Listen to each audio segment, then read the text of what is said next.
Salve, torcida vascaína! Helder Fleury falando. O tema de hoje é Vasco e Bahia, um jogo que foi incrível, muitas reviravoltas, uma atuação de gala, um sufoco de praxe no final. Mas saímos com os 3 pontos, que é o mais importante. Só que antes de começar a falar do jogo, vou pedir para você se inscrever no canal. Tenho postado vídeos sobre o Vasco todo dia, sempre conteúdo. Se inscreve no canal, ativa o sininho para você saber sempre dos vídeos. Dá o like aí também, dá uma força.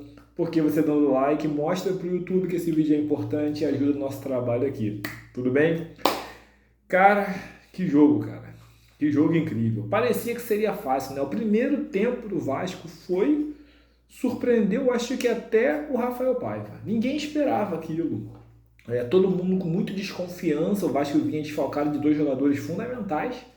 Pablo Verratti, o líder, o capitão, o melhor jogador do time, provavelmente, junto com o Léo Jardim ali. E Hugo Moura, que tem sido a estabilidade do meio de campo, o cara que tem dado a marcação, que tem dado o combate.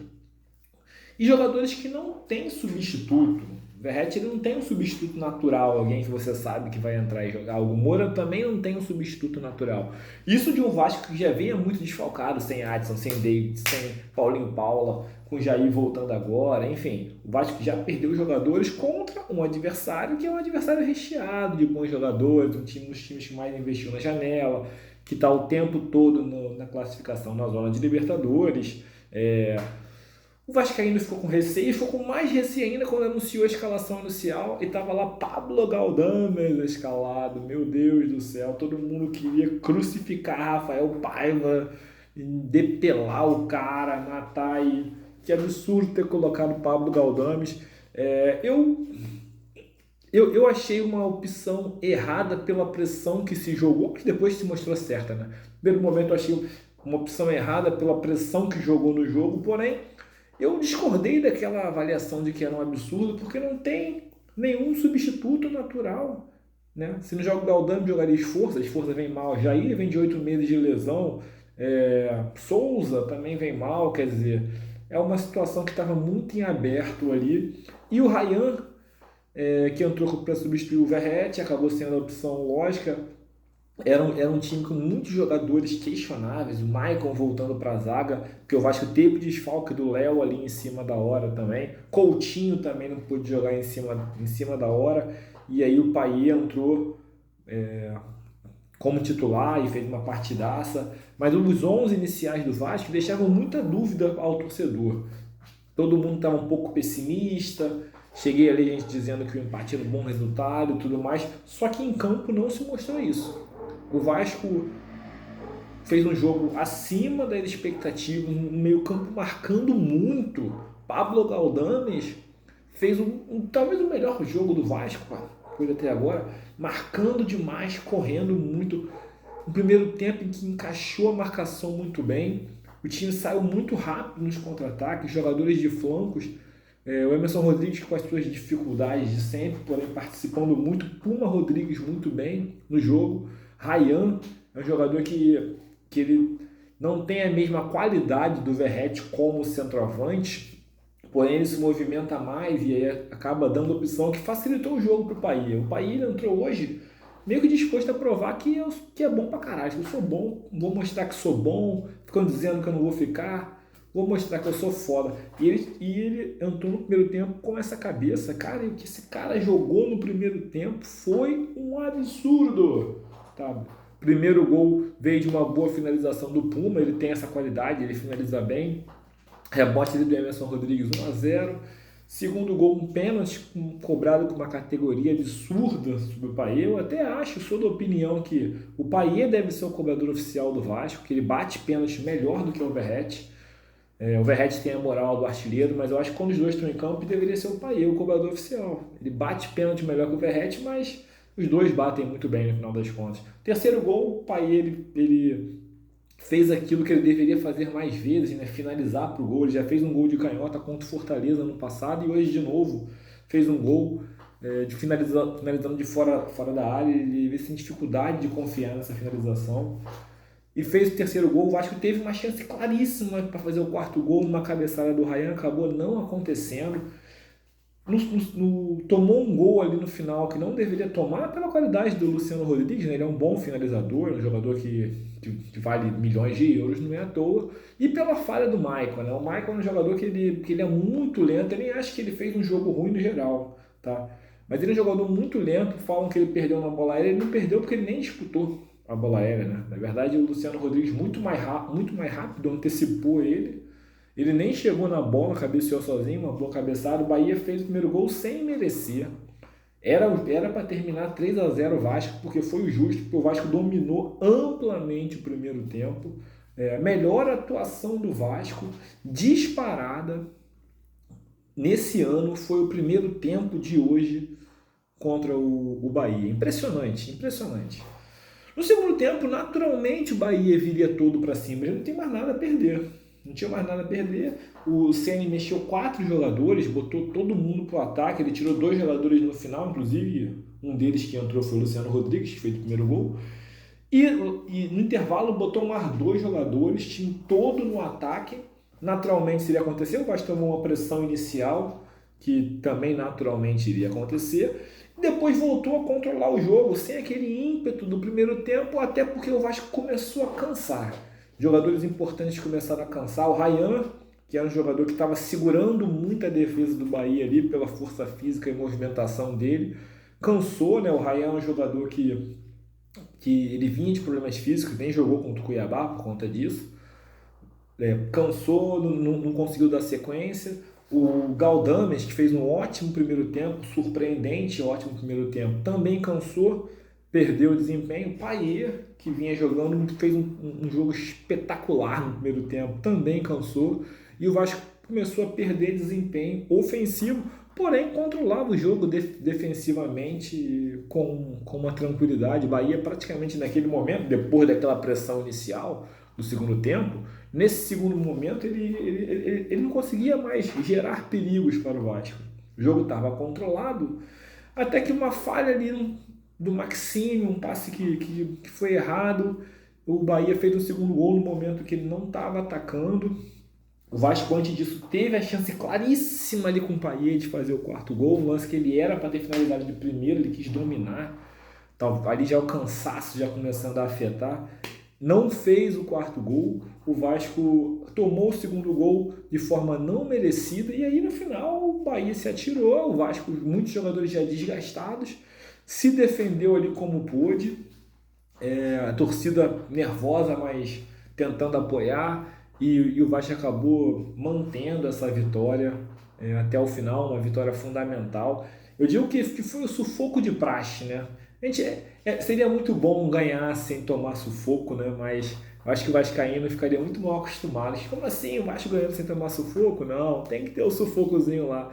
E o lance final ali, que o Léo Jardim fez uma defesa, eu quase ali, meu coração parou por segundos e voltou a bater de repente. Naquele momento, uma chance claríssima para o Bahia no finalzinho, tal qual a chance que o Cuiabá teve, a única do jogo no último minuto também. Parece que é sempre assim, né? Tem que ter um lance para matar o Vascaíno do coração. Só que não vai matar, cara, porque o coração vascaíno já musculoso, já cheio de coraça. A gente está muito acostumado a sofrer. 3 pontos fundamentais, 3 pontos que para muitos eram inesperados, e 3 pontos que aí afasta qualquer fantasma, né? O cara que falar de rebaixamento agora merece ser sujeito a pedradas, né? Vamos dizer assim. Não dá mais para falar de rebaixamento. A Sul-Americana se torna algo muito provável hoje. Dificilmente vai não irá para a Sul-Americana no ano que vem. E a pré-Libertadores se torna uma expectativa ainda maior, né? Provavelmente tem chance de abrirem mais vagas. O Vasco agora está em nono lugar, né?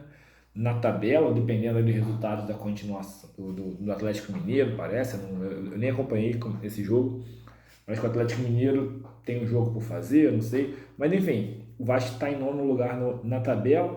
Tem ainda jogos que pode subir um pouco. O próximo jogo é bastante difícil. Tem 2 jogos fora agora, né, contra Botafogo e Fortaleza. São 2 jogos que são difíceis. Obviamente, Fortaleza é um time que está na primeira página, muito bem treinado. O Botafogo é o melhor time do Brasil hoje. Mas depois temos também outros jogos que dá para ganhar. Atlético Goianiense, Cuiabá. E mesmo esses jogos contra Botafogo e Fortaleza, a gente tem chance de pontuar. Vamos lá, vamos colocar aqui honestamente, o único jogo que não competitivo que o Vasco fez na era Rafael Paiva foi o Vasco e São Paulo. Ali o Vasco não competiu. São Paulo massacrou ali, foi 3-0, o time do Vasco não andou em campo, parecia um pouco cansado, um pouco com a cabeça totalmente na Copa do Brasil. O time não competiu, o time entregou o jogo e o Vasco não jogou bem. Fora isso, foram, salvo engano, já são já cerca de mais de 25 jogos já com o Rafael Paiva. Em todos os outros o Vasco competiu. Então, se manter essa lógica, o Vasco vai fazer jogos duros contra o Botafogo e contra a Fortaleza e com chance de pontuar também. Depois temos outros jogos na tabela em que somos favoritos a pontuar, então dá para projetar o Vasco com 50 pontos, mais de 50 pontos, e dependendo da colocação, dá para a gente buscar uma pré-Libertadores. A Sul-Americana já é algo bem provável, e rebaixamento, ó, chutamos ele para bem longe, esse fantasma, show fantasma, e aí dá para colocar muito mérito para o Rafael Paiva. Vou tirar aqui uma parte do vídeo para falar do vascaíno que tá me ouvindo, que está me seguindo. Vamos dar mais moral para o Rafael Paiva. Erra? Claro que erra. Qual ser humano que não erra? Né? Qual treinador o Vasco teve que nunca errou? Então todo treinador vai errar. Rafael Paiva erra, Abel Ferreira erra. Não estou comparando não, tá? Mas todos erram, até Guardiola lá no City vai ter seus erros porque são seres humanos. Se todos erram, que dirá um cara que nunca fez um trabalho profissional?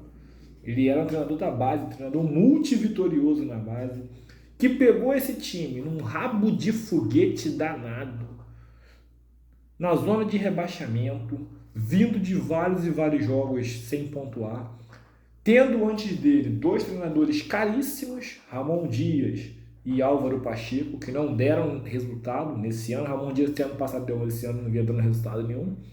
E Álvaro Pacheco, péssimo.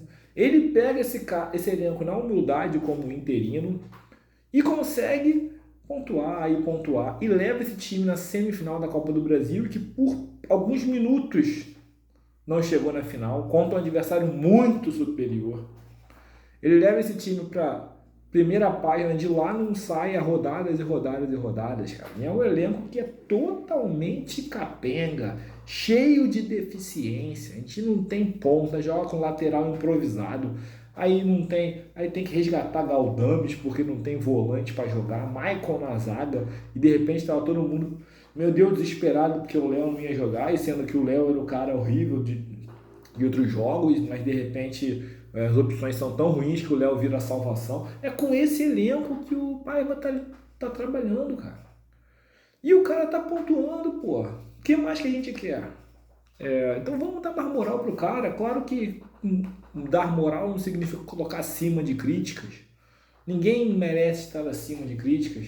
Mas a gente tem que ter um pouco de paciência e saber que as pessoas erram, beleza, vai todo mundo errar, mas não por isso. Parece que o pessoal espera um erro do cara pra fora, estagiário, seu lixo, seu isso. Não é assim, gente. A gente não precisa de mais crise, sabe? E a gente também não precisa diminuir o trabalho de um profissional que está fazendo um grande trabalho. Ele precisa o quê? Virar um argentino para ser valorizado? Ele precisa virar... Não. Ele precisa dar resultados para o Vasco. E ele vem dando resultados para o Vasco, sabe? Então eu acho que a gente tem que valorizar um pouco mais. Mas enfim, que grande vitória do Vasco. Falar um pouquinho agora dos jogadores em si. Léo Jardim praticamente não tinha trabalhado até salvar o Vasco. Como sempre, Léo Jardim, puta que pariu, o melhor goleiro do Brasil. Grande Léo Jardim, salvou mais uma vez. Enfim, goleiraço que a gente tem, um goleiraço. É outro também que falha de vez em quando e o pessoal desce malho nele, mas, cara, todo mundo falha. Se você pegar os altos e baixos dos pesos que tem, cara, o Vasco ele tem um goleiraço e... Pedrinho, renova o contrato do homem, cara. Renova o contrato do cara, já chama lá, renova, acaba no final do ano que vem. É muito pouco para um goleiro desse nível. Não tem, cara, um jogador assim no mercado não, hein? Renova com o Léo Jardim, Pedrinho. Paulo Henrique Fez um ótimo primeiro tempo, como todo time. No segundo tempo cansou um pouco, mas é um jogador que fisicamente ele responde demais, cara. Ter o Paulo Henrique ali é uma garantia que o Vasco tem. E que vai sempre ter alguém chegando na marcação, que nunca vai ter ponta adversário chegando sozinho, porque ele sempre chega, ele é muito rápido. E mesmo quando ele não está marcando, ele recompõe tão rápido que ele chega. Piton fez um jogo hoje mais comedido, né? Não teve falhas de marcação, também não teve lances brilhantes ofensivos, fez um jogo regular, ok? Mas é um jogador que tem uma técnica muito grande, ter o Piton ele também é uma garantia muito boa. João Vitor fez um ótimo jogo, é um ótimo zagueiro, é um zagueiraço, meio doidinho da cabeça, né? Então de vez em quando ele dá umas, umas descalibradas ali nos neurônios, mas quando tá focado no jogo, é um cara rápido, bom na bola aérea, enfim, técnico. Maicon, cara, o Maicon não fez um jogo ruim, porém ele tem que ter uma falha, né? Ele teve uma falha lá naquela bola aérea em que ele simplesmente não acompanhou o Luciano Rodrigues, porque ele não tem nem velocidade para isso. E no segundo tempo ele deu uns carrinhos lá que ficou meio perigoso ser expulso, deu uma doidada nele, distribuiu o carrinho. Enfim, um partido ok, vamos colocar assim, do Michael, talvez tenha sido o pior do Vasco em campo. Provavelmente, né? Matheus Carvalho, que fez uma partida espetacular, um dos melhores jogos que eu vi do Matheus Carvalho. Jogou muito, cara, muito, muito. Primeiro tempo foi de almanaque, segundo tempo ele cansou, mas continuou jogando muito. Marcação absurda, desarmes, uma saída de bola qualificada. Que grande jogo fez o Matheus Carvalho. Para mim, depois do Paê, né, foi o melhor em campo. Galdames fez um ótimo primeiro tempo, correu muito, se dedicou. No final, acho que ele meio que pensou assim, porra, já mostrei que eu sou bom. Aí ele começou a dar umas enfeitadas lá que não era para acontecer, né? No segundo tempo cansou, porém se mostrou um acerto do Paiva a escalação dele. Ele jogou melhor do que vinha jogando o Sforza, jogou melhor do que vinha jogando do que o Souza, porque ele jogou muito, ele acabou se mostrando a melhor opção mesmo para esse jogo. Bahia jogou pra caramba, cara. Jogou demais. Esse cara joga muita bola, muita bola. O problema dele é cabeça. Tem vezes que ele quer jogar muito, tem vezes que ele meio que se desmotiva. Mas quando ele entra focado pra jogar, ele joga muita bola, cara. O cara que tem uma técnica ali violenta, ele finaliza, ele protege a bola, ele consegue clarear espaços, passes sempre precisos, tem bola parada. Jogadoraço. Pena que tem 37 anos, cara. Pena, mas é um jogadoraço de alto nível, Dimitri Payet. Que craque, que partida que ele fez hoje. Falar dos jogadores de flanco, Puma Rodrigues fez um bom jogo, cansou também no segundo tempo, mas fez um bom jogo. Puma não é um jogador de ponta, vale falar isso. Ele é um ala, ele é um lateral, então ele não tem um contra um. Não tem essa característica de infiltrar, driblar e coisas assim. Mas é um cara que conseguiu fazer um bom jogo, finalizou a bola do primeiro gol, ajudou na marcação, brigou bastante. Gostei da partida do Puma Rodrigues. Emerson Rodrigues fez o primeiro gol, mas é complicado, cara. Toma muitas decisões erradas, muitas, abaixa a cabeça e sai correndo, infiltrando. No primeiro tempo, que o Vasco fez no primeiro tempo de Galo, ele não conseguiu se destacar, enfim. É o titular porque não tem outro, né? A verdade é essa. Mas é um jogador ok apenas e beleza, mas não dá pra falar mal de ninguém hoje, né? Ryan se movimentou bastante, um jogador muito forte fisicamente, cara, incomodou demais a defesa do Bahia. Bom jogo do Ryan, pena que perdeu ali um gol que deveria ter feito, mas é um jogador que tem muito futuro pela frente, cara, muito, muito, muito. Jogadores que entraram no segundo tempo, o Alegria, atacante Alegria, Marcos Alegria, um cara impetuoso, né? Chamou uma jogada lá de fundo, tentou, recorte muito curto, né? Ele entrou com uma sem cobrança praticamente, porque ele sabia que podia fazer o que ele quisesse, que ninguém ia criticar ele porque ele era garoto, e entrou com confiança, mostrou habilidade, quero ver mais dele, né? Recorte muito curto. O Jair entrou muito no finalzinho, Alex Teixeira, fisicamente não dá mais, gente, não dá mais, né? Infelizmente não dá mais, é uma pena, ele não é tão velho, ele tem 34, eu acho, não é tão velho, porém acabou, né, fisicamente. Pode até ser que ele ressuscite depois, que me prove, ressuscite e tal, mas vê claramente que ele não consegue ter arranque. As bolas ali que ele poderia ter feito gol e os zagueiros chegam muito fácil nele, muito fácil. Infelizmente. Não falo isso com alegria não, mas é a real, né? É o que é. E vou destacar o Maxime, cara. Ele errou ali no segundo gol do Bahia, mas eu vou falar uma coisa aqui que talvez seja precipitado, mas eu quero falar, cara. Esse cara vai dar certo no Vasco, hein? Esse Maxime Domingues, ele vai dar certo no Vasco. Ele tem uma técnica, ele não é um cara cego, ele tem uma canhotinha ali, ele consegue produzir. E ele não se esconde no jogo, ele chama o jogo o tempo todo, ele circula, ele pede bola, ele toca, ele abre espaço, ele pede bola, ele marca, ele corre para marcar. É um cara que o tempo todo chama jogo. E tem uma técnica, esse cara vai dar certo no Vasco, cara. E ele vibrou hoje muito lá com a torcida, chamou a torcida e tudo. Falhou como é normal o cara falhar, mas gostei da atuação dele. Acho que foi o melhor jogo que eu vi dele, cara. Gostei desse cara, gostei do Maxime, eu acho que ele vai ter um futuro legal no Vasco. Enfim, conseguimos os 3 pontos. Foi muito bom hoje, cara. Afastou todos os resultados, uma grande partida do Vasco, um jogo que mostrou que, sabe, que mesmo com desfalques, que mesmo com problemas, o Vasco em São Januário, o Vasco com a torcida e o Vasco bem montado pelo Paiva, ele consegue ser competitivo. Né? Próximo jogo contra o Botafogo, volta a Verratti, volta o Hugo Moura, e acho que a escalação ela vai acabar sendo um pouco parecida com a escalação lá contra o Cuiabá, com o Hugo Moura ali no meio, com o Cocão e com o Coutinho ou o Payet. Eu acho que no momento eu colocaria o Payet titular. Ele tá jogando mais que o Coutinho. O Coutinho espera no segundo tempo. Deve continuar lá com o Verratti no ataque. Jogo muito difícil no Engenhão contra o Botafogo. Mas se o Vasco jogar organizado, como vem jogando, correndo a cada bola, como vem jogando, e confiando em si mesmo, como vem jogando, dá pra gente pontuar e conseguir um bom resultado lá também.